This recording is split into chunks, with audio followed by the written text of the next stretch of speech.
দরুদ পড়ে, এই দরুদ আমার কাছে ফেরেশতারা তার নাম, তার ঠিকানা সহ, তার বাবার নাম সহ আমার কাছে পৌঁছে দেওয়া হয়। সুবহানাল্লাহ বলতে পারলেন না?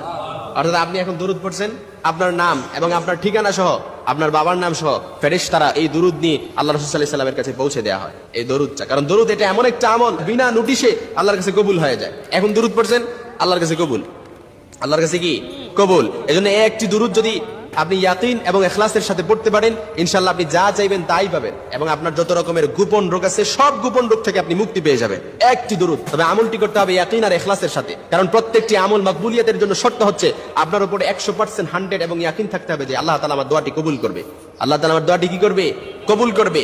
এজন্য একটি দরুদ আপনি যদি আপনাকে বলি যে গোপন রোগ থেকে মুক্তি পাবেন এবং কি যে কোনো আপনি যা চান তাই পেয়ে যাবেন, এজন্য এই দরুদটি এখনই শিখে নেন।